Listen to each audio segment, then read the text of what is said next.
Oh, Are we on? we are on. We are on. That says we're off air. Well, then we're off air. I believe we had a similar problem with this one time before. Hey, oh, good. Are we good? Yes, we're live. Apologies for anyone working it.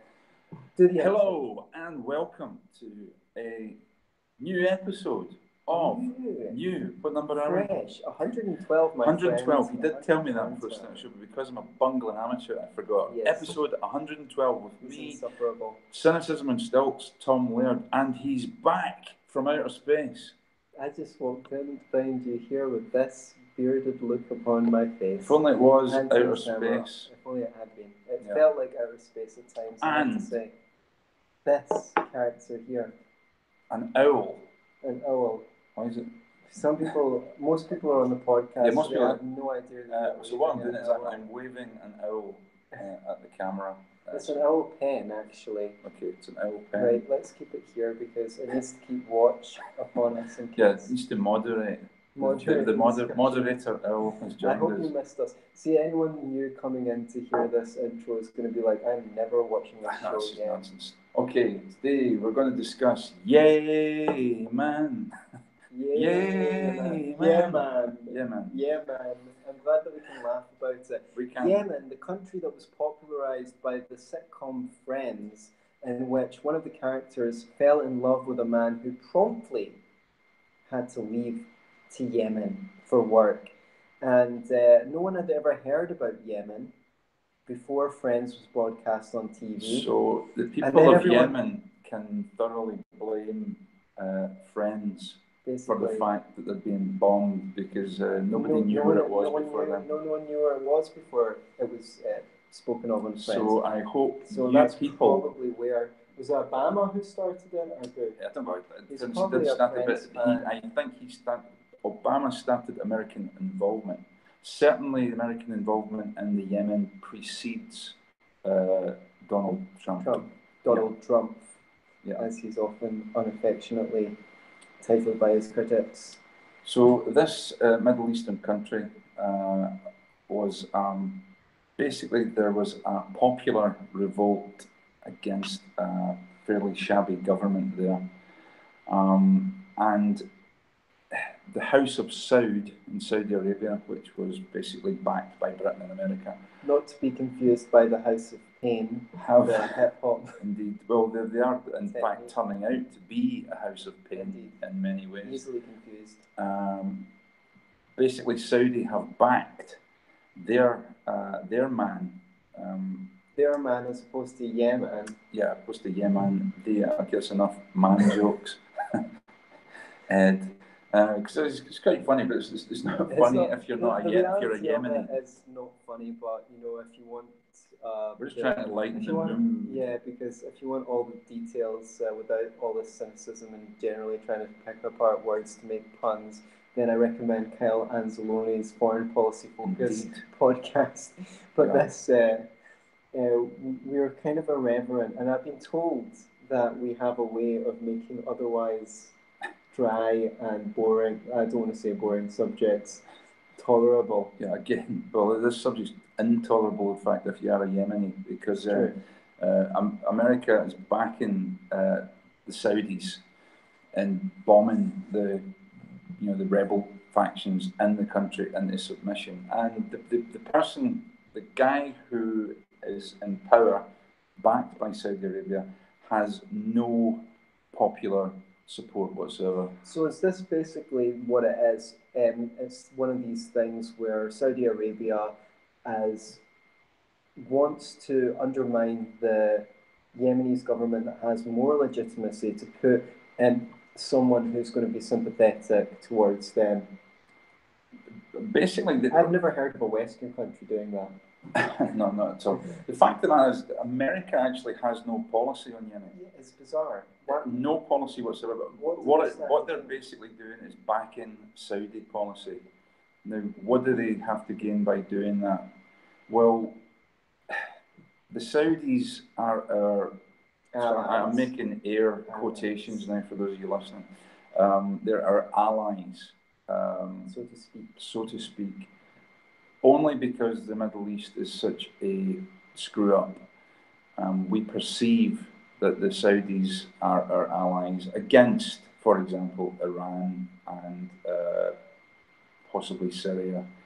So we perceive them to be allies, and they buy, more importantly, they buy a shitload of hardware from us in terms of military equipment. They buy jets, and no doubt they tanks, sell us lots of oil. And they sell us lots of oil, and they probably do it at a knockdown price because we sell them arms. I don't know if somebody can probably confirm that one or not. It's, you know, it's worthy of note for anyone who doesn't already know that Saudi Arabia is the country that funds the opening of all these Wahhabi schools all over the Middle East, which, if you don't know, is the most radical. Do we use the word radical? Or people don't like these words, radical fundamentalists. But what I mean when I say that is the most militant type of Islam. They open schools all over the Middle East to indoctrinate people into adopting the most militant, anti-West, the one where women aren't allowed to do this, gays should be thrown off buildings, etc., etc. That's all Wahhabism. So far from being our allies, they are funding the ideology which leads to terror attacks. Yeah, so the Wahhabi schools, I like their P's, on the other hand, they're quite nice. Wahhabi P's. Yeah. It wasn't Trump who supported, we say, the UN Security Council resolution in 2015. It was, which sanctioned basically the Houthis, I think that's how it's pronounced, who are the rebel base there. And it was President Obama who endorsed Hadi as the name of Saudi Arabia's man, that you could call him their puppet in Yemen, and they backed it. It wasn't the current Secretary of State Mike Pompeo who continually talked up the Saudis as the Saudi Air Force bombed hospitals and schools in 2016. It was the then Secretary of State John Kerry, that man again. So it wasn't really Trump who got involved in this. Right, It's basically the continuation of policy. Now, how much now has Trump been compromised by what they call the deep state? I don't know if he's he's playing this game where he accepts various elements of deep state policy in order to be able to proceed with other things that he sees as fair and horrible. There's all sorts of conspiracies and views about 5D chess and things like that, that Trump's actually some kind of mastermind who's got a secret plan. But do you know what? I just don't think Trump's that sophisticated a thinker. Do you know what I mean? I don't believe the people who say, you know, he's completely incompetent and stuff like that. He's clearly not an incompetent person. He's got his skills. I just don't think he's a deep person. I think he lacks the capability to 5D chess. I hear from people who know him. Larry King was saying that in the run-up to his election, despite the fact that sorry, we're having some problems with the video camera here. I don't know why it is. Because it shouldn't be. Because we're bumbling amateurs. There we go. We're back. Okay. Apologies for anyone listening in. It was putting me off. Larry King was saying, despite the fact that Donald Trump knew that he was a Hillary Clinton voter, he was phoning him up regularly before in the run-up to his election, asking what he should do or what he should say to the media about this thing, that thing, or the other thing.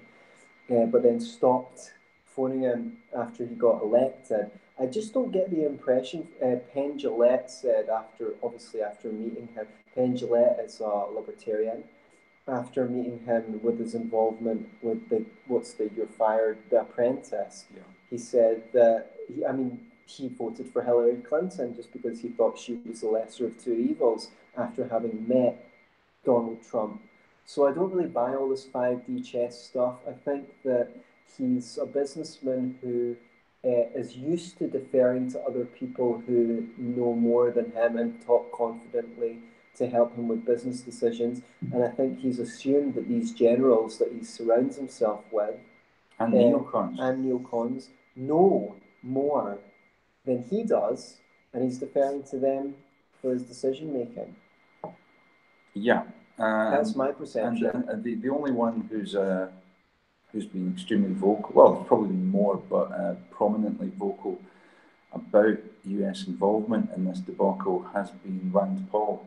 Oh, right. And yes. You know a little bit more about that one than I do, I think. Well, go on.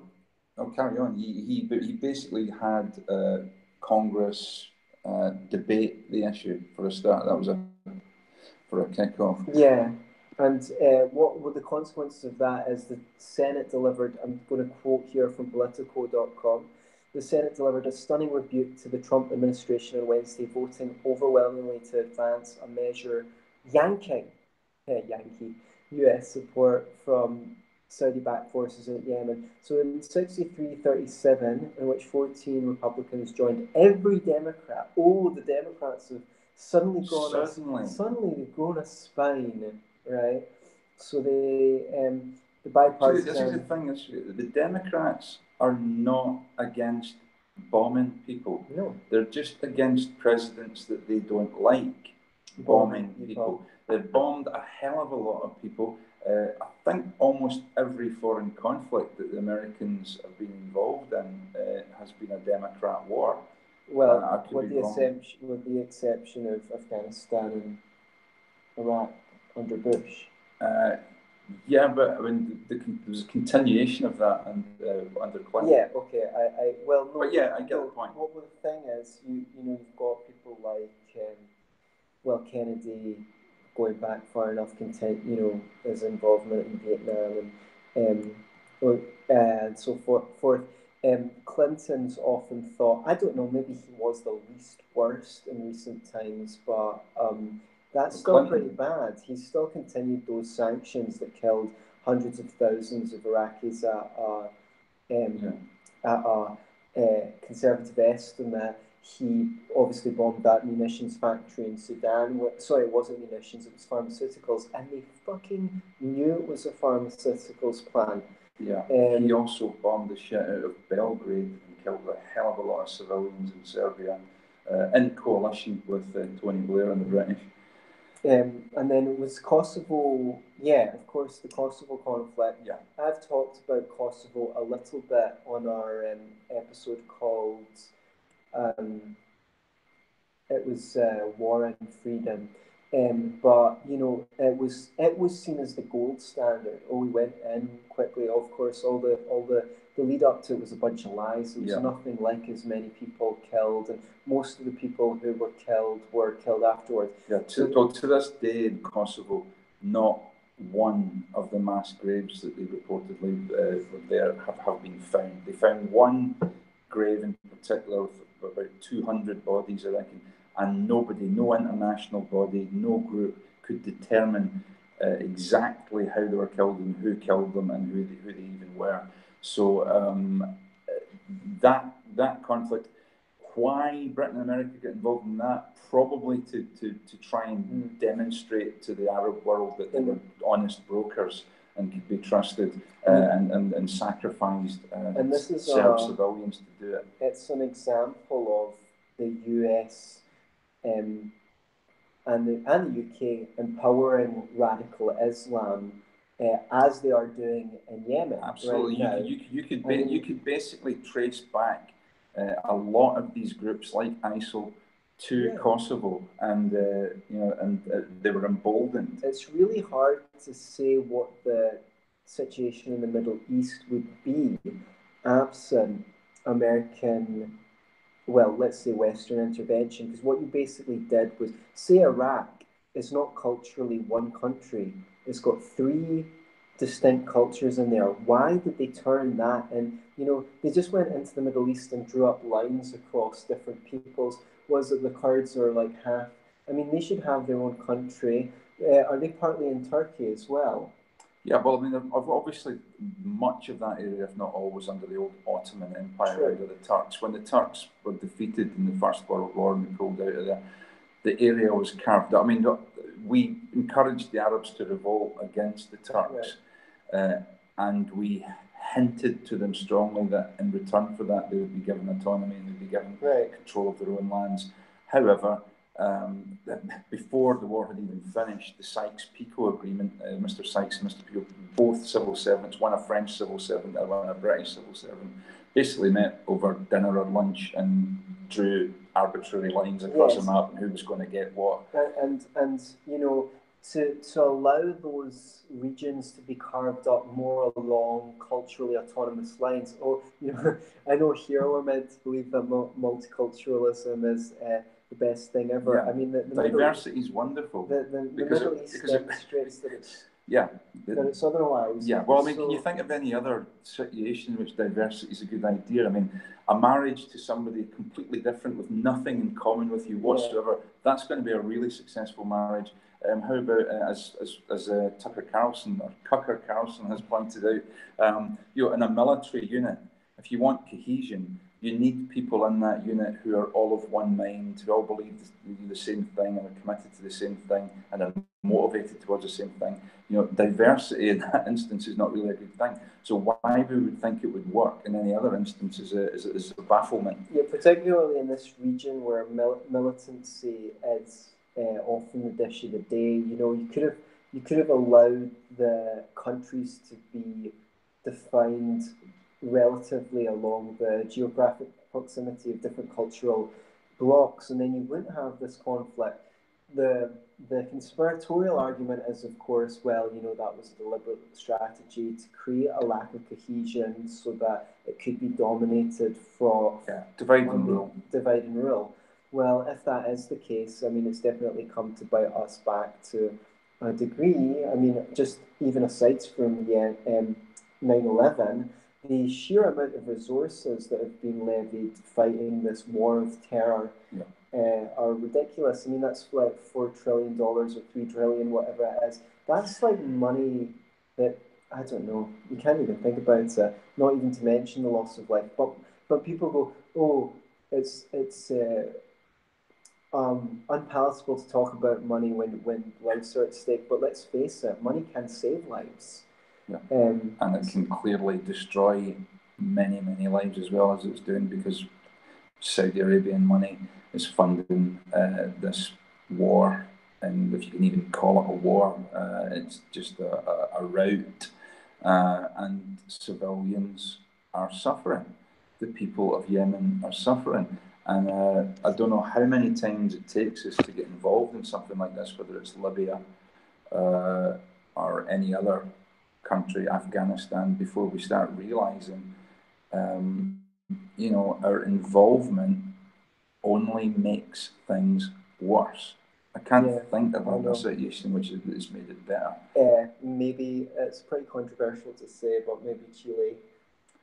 Chile, okay. Unless you're one of the two. Lucky. Yeah, unless you're one of the few thousand. But the thing is, that can't be the basis for saying, oh, intervention is a good thing, because it was just dumb luck that Pinochet happened to take some tips from Milton Friedman. It could have gone the other way. I mean, he could have been like the worst thing ever. The other controversial one is, well, I don't think it was a success. I mean, Korea is just, it's festering to this. They killed hundreds of thousands of Koreans. You just go, well, what if South Korea was like North Korea as well? Maybe that would be worse. Possibly. But it's impossible to say. Like, I don't think that just, if it was, it would just be through dumb luck. Yeah. I mean, I think, bottom line, I mean, I guess it's not. I guess it's not for me to tell the Americans what to be doing with their money.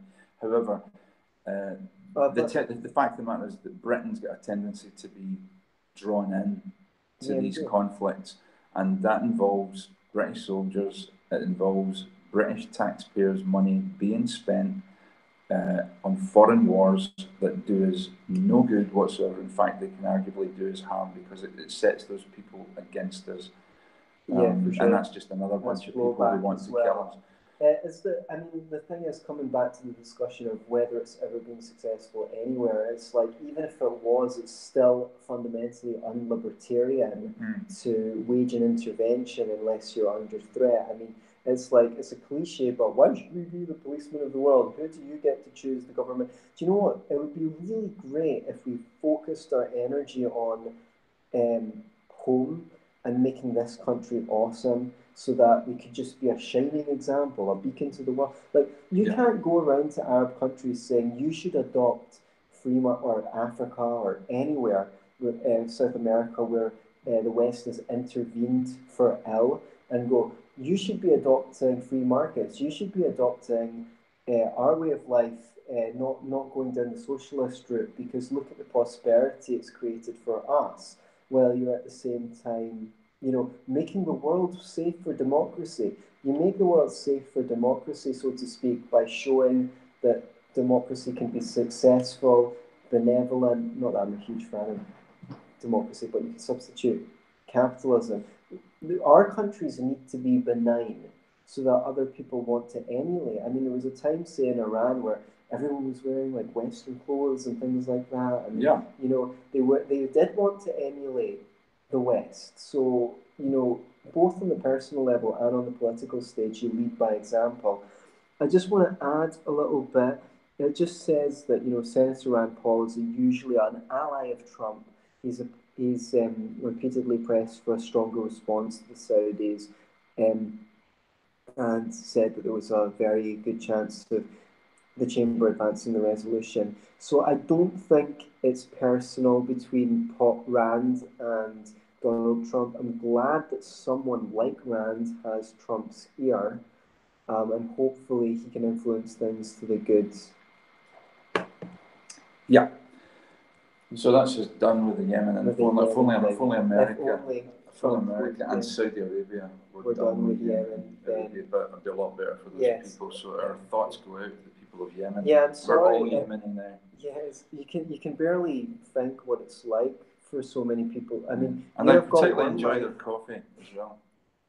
You've got one life, and it seems like it spans out for so long. It's hard to even picture hundreds of thousands of people and the suffering. Imagine you had to be one of them. Imagine you had to be hundreds of thousands of them. Adam Smasher's joined us again, one of our big fans. He just aye, laddies. I think he's pleased that we're back. He just mentioned Penn Jillette voted for Hillary. Into the trash he goes. Well, justify to us why it would have been any better. That's Penn Jillette with a J, by the way. Not the razor, which not the razor. Well, I particularly look like I might be in need of one today. Okay. Wasn't science Pico English French? Yeah, we did say that's what I said, wasn't it? I did say it was English and French, or British and French. Right. So do you have another topic? I do have another topic, but we're just dishing them out today. However, my tablet has just crashed. We're having no end of problems with the technology today. So I was going to give you the left. What? You could find. Give me the left. Yeah, just type in the left-wing case for Brexit. I saw the New Statesman, I think, is probably the one. I saw the Lexit document. Lexit, basically. Lexit is, you've heard of Brexit, that's the British exit from the European Union. And it's always seen as primarily, at least, in fact, sometimes even exclusively, if you listen to the press in the UK, you would think that Brexit was an exclusively right-wing concept, as they call them, Little Englanders, these gammons, as they're also called, these middle-aged, angry white men who just want to kick foreigners out of the country. That's the stereotype of your Brexit voter. However, there's a sizable amount of leftists who wish to leave the EU, and no less than George Galloway. Yes, he's one. Is a big supporter. I'm not a fan of George Galloway. Well, this is the thing, on the Brexit side, or if you're George Galloway, the Lexit side of things, there's a wide diversity of political views.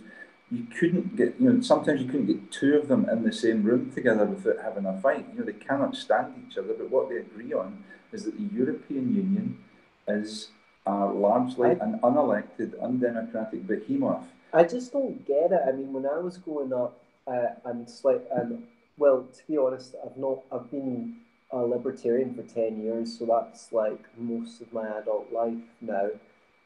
But when I was like, the left was all about being anti-establishment and stuff like that when I was on the left.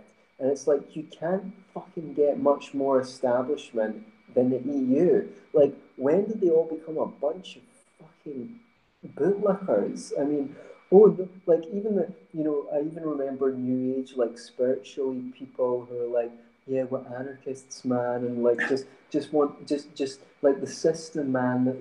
They were against the system, and yeah. now but they weren't against the system. Yeah, and now dole money though or anything. All these EUs, all these New Age spiritual hippies who just wanted to go and live on a campsite or something like that are all like, oh, I can't believe we're leaving the EU. What you mean? One of the most entrenched political structures. It's like, it's crazy. It defies logic. Yeah, you only have to look at the way that the EU has treated Greece and Italy. Now, these are countries, especially Greece, with a left-wing government, and the EU had basically crushed them. In every instance where a European country that's a member of this club makes a democratic decision that is not to the EU's taste, they do everything in their considerable power to alter it or defeat it. Yeah, they basically or frustrate did a bait and switch with Greece, which is they forced certain policies down its throat,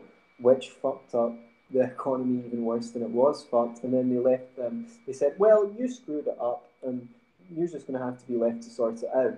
When it was actually, centrally planned, so to speak. And here's the thing, I mean, that's not to say that some of the things they might have been doing were not right. I mean, austerity was one of the things that the EU imposed on Greece. Now, after having bailed out Greece with other European countries' money, it was not unreasonable to ask Greece to do that. However, the fact of the matter is that was not in keeping with what the people of Greece wanted to do. So it would be better just not to bail them out in the first place. Yeah? So anyway, there is a left wing. And part of the reason we're talking about this is you may be aware that Her Majesty, Theresa, yeah, Mother fucking Theresa. Mother May I? Mother May I? Well, Mother May I is actually quite an appropriate term because there was a vote of no confidence in her. Let's back up. Let's back up a little bit here. She's not. The Brexit was triggered because the Conservative Party, under pressure from a party called UKIP in the UK, United Kingdom Independence Party, who were campaigning broadly and widely for to leave the European Union, were gaining traction and they were eating into Conservative votes. So in order to get Conservative voters back on side, David Cameron promised in his manifesto that we would have a vote on whether or not to leave the European Union. So, first of all, David Cameron was voted into power. So that's a vote for that vote, right? So people put David Cameron in power knowing that we would get a vote on Brexit. So that's one vote for it. And you can't tell, the people who were against Brexit, oh guys, you're clearly a bunch of Tories because you voted against Brexit, like David Cameron, right? No. So anyway, true to his word, because I think he honestly believed that the vote would not go the way it does. I don't think anybody did. I voted to leave, and I didn't think we were going to win it. However, we were shocked and stunned to wake up the next day after the vote to find out that holy shit, we actually won. Now, the first thing that was going to happen I thought, well, they're going to make make us do what Ireland and Portugal done, i.e. they're going to make us vote again, and they may do that yet. They're going to make us vote again until they get the answer, the right answer. No, wrong, that's not the answer we're looking for, do it again. However, they stuck with it, decided after much procrastination and votes and going to through the High Court that they were going to trigger Article 51, I believe, Article 50, and they were going to go ahead and withdraw from the EU and start the process. Now, that was about 2 years ago. So the British government has 2 years to actually implement this. David Cameron then abdicated his responsibility, threw his toys out the pram, went like a petulant child and said, okay, I'm out of here, guys, this vote's not going the way I want it. And he left the mess for somebody else to clear up. Theresa May takes over. This is a woman who made the statement, in order to achieve Brexit, you have to believe in Brexit. She didn't believe in Brexit, so she hasn't. She was always against it. So we sent a Prime Minister to the European Union to negotiate a Brexit who didn't believe in it in the first place. And now 2 years later, it turns out we could be about to make a deal on the EU that will leave us in a worse position than when we first started. And that obviously is not acceptable, and was not acceptable to a large swathe of Conservative voters who wanted to leave the EU. So yesterday they had a vote of no confidence in Theresa May. The vote went her way, but only just. In other words, a majority of MPs voted to give her a vote of confidence. But once you take those MPs out of the picture who are on her direct payroll, ministers, etc., it's a very slim majority, and her position is basically untenable. And if she had any integrity, she would go to the Queen and resign her position. So what should Libertarians think about Theresa May, despite, not in light of Brexit, but on other issues in general? What should Libertarians believe? What should be the Libertarian position on even taking Brexit out of the picture? Even taking Brexit she's extremely illiberal. She is pressurising companies. Like they need any pressure to start with, but she's pressurising companies like Twitter and like Facebook to become even more censorious. Right. And she has stated publicly that the internet itself needs to be controlled. And so, what was her previous post before she was the Prime Minister? She was Home Secretary at one time. And even in that role, who's responsible for the police, for the courts, for civil order? Even in that role, she was extremely civil. She was uncivil libertarian. She was the let's say going back to the 80s, the stereotype of a conservative who's more like sort of police state orientated, as opposed to at the time, the left was meant to be against detention without trial. She's trying to reintroduce the identity card thing. There's all sorts. If you pull up, Theresa May's track record, if you don't Google it, DuckDuckGo it, and find her track record, you'll find that she's pretty shabby. So the reason why I say that is because there's a perception that if someone is not on the left, then they're more on our side or something like that. Yeah, well, that's another perception. That's the reason why. That's the reason why I brought it up to ask you, because it's not like the Conservative Party are the lesser of two evils or anything like that in this country. It's just all of the parties are going down the highway. Yeah, even if you look at somebody who have both economically and in other. Yeah, if you look at somebody who I have a high degree of admiration for, would be Margaret Thatcher. Her track record on civil liberties was not good either. It was very poor. And her foreign policy wasn't astonishingly striking either. No. And you could argue that most of the actual free market reforms and things that she did were in her first term, and after that she wasn't even that much of a free marketeer. Well, she blinked, and she was under extreme pressure from rebellious groups within her own party who didn't like this free market route that she was going down. And that, again, this is one of the inherent problems with democracy itself.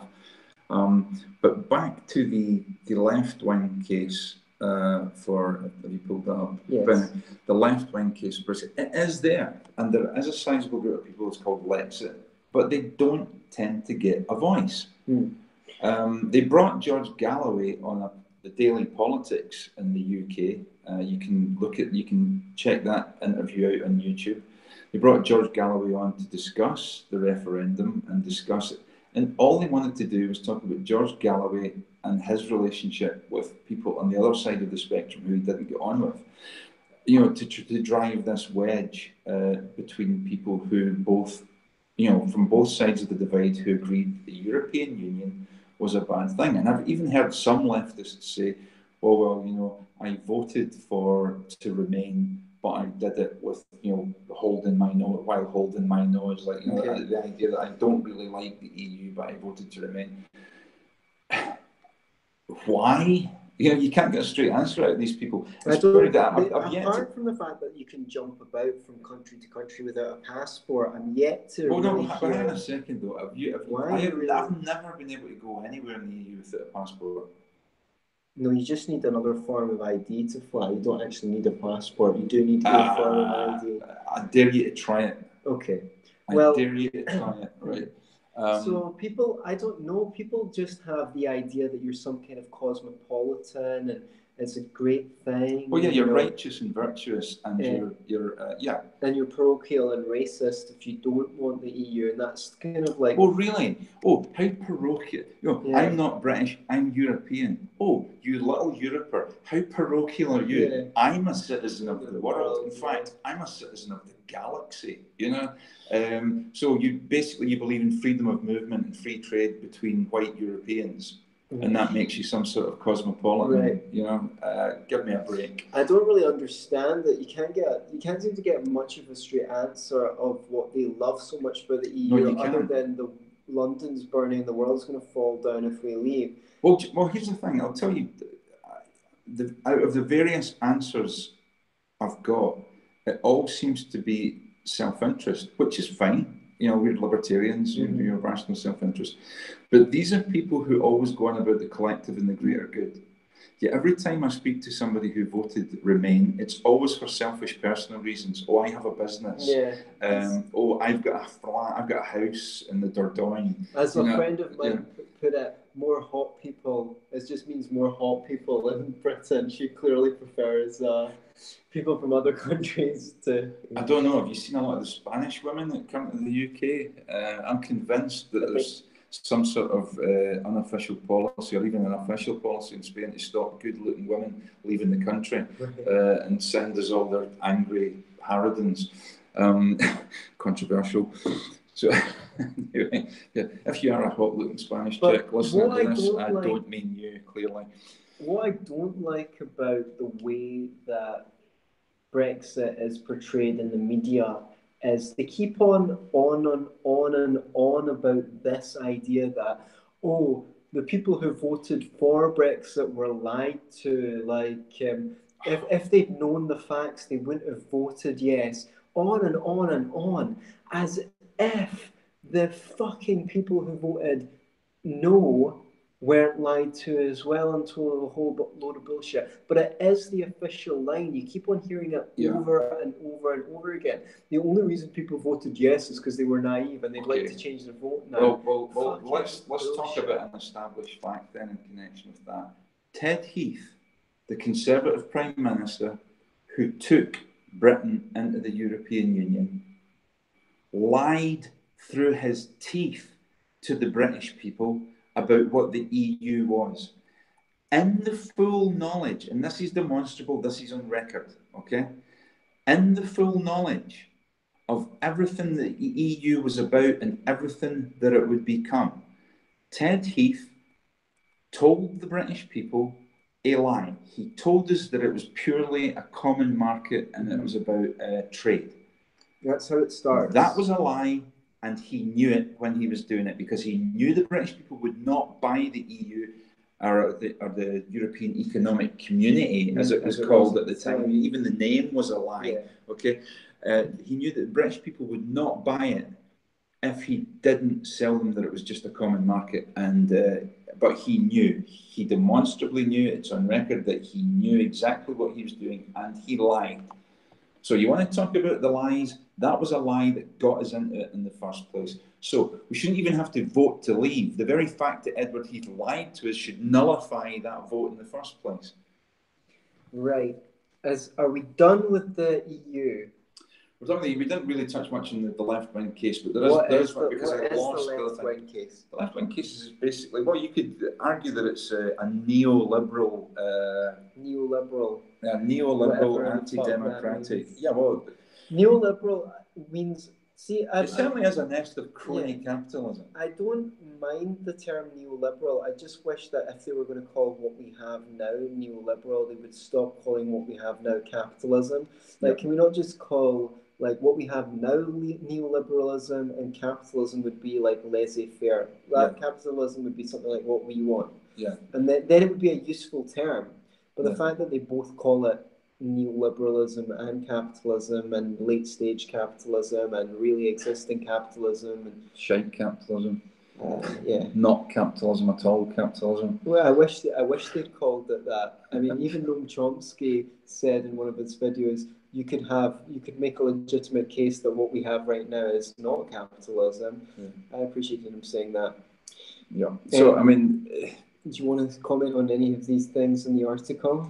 I can't read it because you're going too fast. But go ahead. I, as I said, because I'm a bungling incompetent, my tablet has crashed, and all the information I had in it has gone out the window. But yeah, it's illiberal. I mean, if you just even look at what the EU's policy on free speech is, basically the European Union's constitution says that you're entitled to free speech unless it's been ruled illegal. Yeah, pretty much all of the so-called rights that the EU give us there's a subsection. You've got this right unless. You've got this right unless.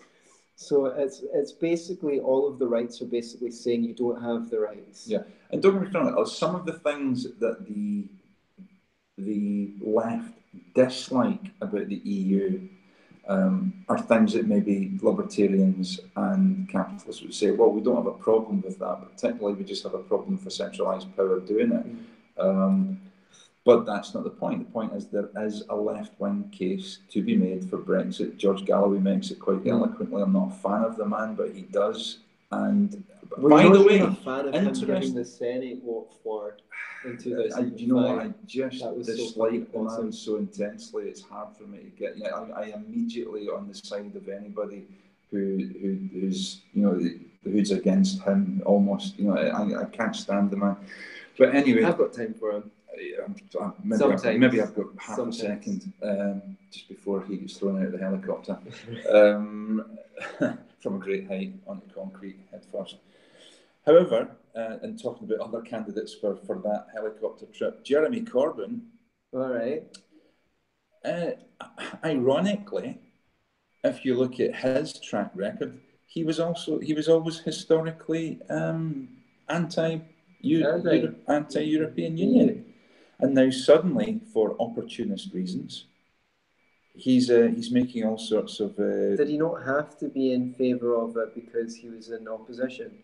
I think that's basically what's happened. In order to garner support. It seems they could have planned it the other way around, so the left was aligned in being in favour of Brexit, and they could have got a Conservative who would represent being in favour of Brexit, where the left were against it.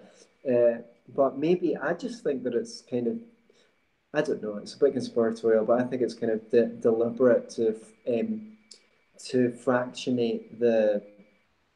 I don't think Jeremy Corbyn's going to get anywhere near power, because it's kind of like there's a sweet spot which is like slightly left of centre.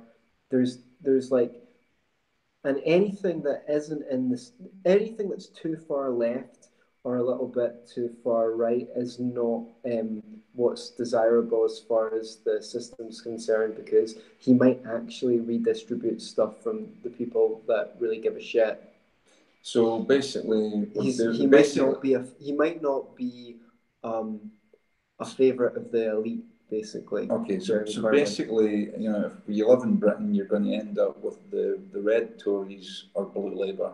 Right. You know, that's basically what you're going to end up with, and it's not going to please anybody. But the bottom line here is, it looks like, you know, there's no time left unless they put in the backstop to this thing, and they've had 2 years.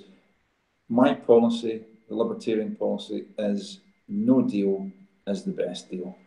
And that's the way we should have went into this negotiation from the start. And then we would have had 2 years in which to say, okay, let's assume we're going to have no deal.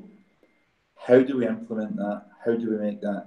How do we get that the easiest way possible? How do we put the pieces in place in order to play that game and that end game? That's not what they've done. And you know, I don't think it's hyperbole to compare Theresa May to Neville Chamberlain at Munich. I mean, but at least Neville Chamberlain, as Liam Hartness has pointed out, at least Neville Chamberlain didn't even agree to pay Germany, you know, £59 billion, you know, as an apology for leaving, you know, as a divorce settlement. It's a disgrace. Theresa May, you know, if I had any regard for her whatsoever, which I didn't, I would have lost it by now. The Tory MPs who voted to keep her where she was, I think you are spineless, you are invertebrates of the worst. It's a wonder you can sit up straight in the Commons. I don't think we get anyone better, and that's the funny thing. But well, I mean, my money's on Dominic Raab. Okay. I'll go for him as the best of a bad bunch. He's the former Brexit secretary. He took over from Dave Davis.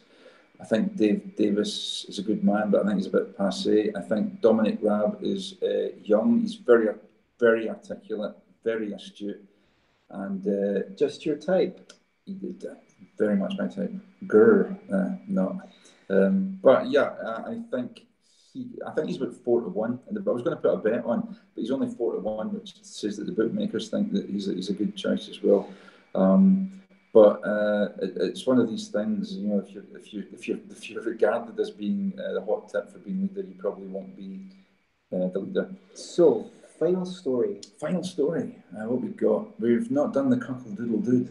They never even knew there was cuckle doodle dude. I thought you were going to lead up to it by describing someone and then spring it on them. No. The cock-a-doodle-dude for Cuckle-doodle-dude. Cock-a-doodle-dude. Tell us the circumstances first, then. No, I have to tell you who it is first. Okay. The cuckle-doodle-dude, highly controversial, for this week, month, and possibly for this year, is none other than Antony Sammeroff. I was fucking guessing that it was going to be for me for some reason. Antony Sammeroff. Yeah, Kirsty, we were out for a drink a couple of months back after a Halloween party, and Antony had invited this young lady along, and we went out to a local drinking establishment later. And we got in a heated debate with this young lady, and she put up a robust feminist argument about some things. And I obviously steamed in. And who comes riding to the rescue on his crusty shite steed? Sir Savaho here. Yeah, it was Sir Lancelot. Yeah. Sir Lancelot. So, yeah. I was trying to Lancelot. And you tells me that I'm talking shite. Wait, actually. Without actually telling me what I was talking shite about. I thought you said you were talking shite afterwards. I would defend my honour. You have no honour anymore. That's true. My memory of the conversation is probably sharper than yours, given I was marginally less drunk than you. Okay, so I did actually disagree with her on several points as well, and fought your corner. What, under your breath? Fought your corner. No. Well, the thing is... how can I put this politely? It looked like I might have been blowing his date out of the water. I didn't think that. I would say that first of all, I don't believe that if you're trying to get with a girl that you should always agree with her, even when she's being wrong, because I think they fucking hate that and they smell it. Not that everything is tactics or anything like that. Well, she's being very wrong. She was, but I don't think that's not my recollection of it. Is that I basically... Well, she said women have been oppressed, and I went, no, they're not. No, they haven't. And you said there was talking shite. No, actually, I made the argument for why history was pretty shite for men, and the jobs that you would have had to do before women had the right to work were not really jobs that women would have wanted to do. Did you pass this to me in a secret note under the desk? I did it right in front of you. It was the point that I think that I intervened on was when you started asking her how she knew that being raped was worse than being assaulted. That was when I said that you were talking shite, and then robustly tried to interrupt her every time she made the case for why being raped was worse than being assaulted.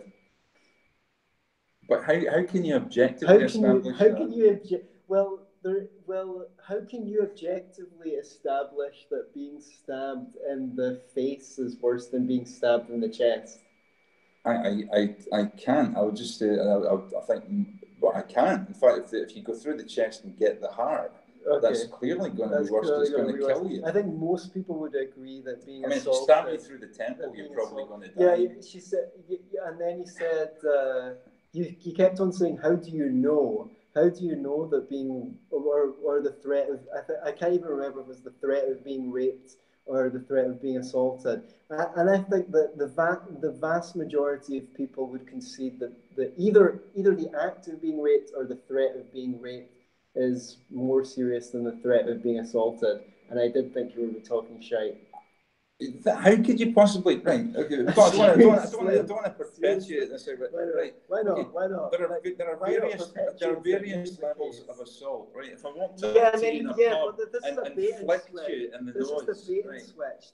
This is why I said you were talking shite, because you moved the goalpost from just being assaulted to somehow being like... But assault covers a whole load of... gay guy being attacked in the... some gay model. This is why I said you were talking shit, because you moved the goalpost from assault to some gay guy who was a model walking through the park being assaulted in such a way that he'd no longer be able to be a model. And I was like, okay, moving the goalpost. But the thing is, that wasn't the problem. The problem was you wouldn't actually let Anne, or now everyone knows what her name is. I didn't expose this young lady. Intervene in the conversation. You've slut-shamed this woman live in front of hundreds of people. Congratulations, Mr. Okay. Slut-shamed? Why does she need to be a slut to be going on a date with me? Okay, I think it's best we wind this. I insist. Let's hear the case for why we don't know that the threat of rape is more serious than... hang on. Well, no, because this is becoming a bit levitus. If that's I like it. Let's hear your case. But hang on, that's a serious subject, right? Okay. And I don't think we should pursue it in a vein of hilarity. Why? So, but we can pursue Yemen in the vein of hilarity. No, I don't think we were quite so hilarious about Yemen, right? Okay. So, Antony's... Is it worse getting bombed or bombed?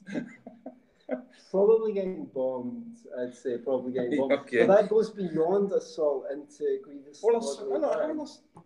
Assault is everything from assault with a deadly weapon to be beaten up severely. Right? I mean, it clearly wasn't talking about somebody who just walks up to somebody in a pub and just pokes them on the nose, with a finger. That could be an assault. Okay, well, spitting in somebody could be an assault. This particular, I agreed with you on the patriarchy is bullshit stuff, But on this issue, I'm firmly with Anne. Rape is worse than assault. I will leave so this with in that, the, I will Anthony leave this in Sammeroff, the hands of our audience listening. as to whether You or can not tell us. Anthony Sammeroff is But with me agreeing with Anne on this point, Anthony Sammeroff, you are our cook-a-doodle-dood of the week. See you later. Bye-bye.